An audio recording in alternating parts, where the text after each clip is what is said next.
দেখি আরমান ভাইরা কি করছে আজকে। কোথাও গো আরমান ভাই, কাজ করছো?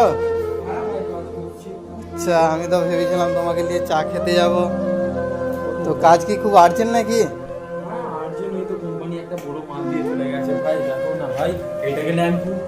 আচ্ছা, তো আগের মালটাই হচ্ছে তাই তো?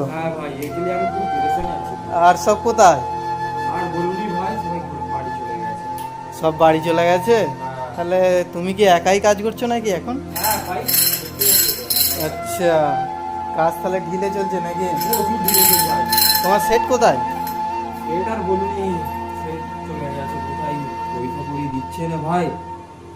হয়ে গেল, পয়সার মুখ দেখতে পাচ্ছি না।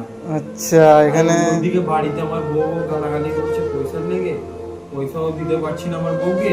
সংসার কি করে চলবে আজার ভাই, আমি ঠিক বুঝতে পারছি না। আচ্ছা, আমি ভেবেছিলাম এখানে আমার একটা মামাতো ভাইকে কাজে দেবো ভেবেছিলাম, পয়সার দিক কাজ যেহেতু, তাহলে মামাতো ভাইকে আসতে মানা করে দেবো। হ্যাঁ ভাই, আড্ডা মেশতে বলুনি, এই কোম্পানি ভালো কোম্পানি না। আমার 3 সপ্তাহ হয়ে গেল পয়সা। তাহলে দেশে কবে যাচ্ছ আরমান ভাই? দেশের নসিবে মনে আমার লেখা নাই। এই কোম্পানি এই বড় মাল দিয়ে চলে গেছে, ওইদিকে দেখো না মাল করে রেখেছি, আবার ওইদিকে ফের মাল করতে হবে। আচ্ছা, না আমি তো আগের সপ্তাহে যাচ্ছি, ভেবেছিলাম তুমিও যাবে। তোমাদের সেটার মতন কি আমাদের আর সেট গে যে ছুটি দিয়ে দেবে? আমাদের সেট চোর হোক কিন্তু জাত ভালো, বুঝলে তো, পয়সা ঠিক টাইমে দিয়ে দেয় আমাদের সেট। ওর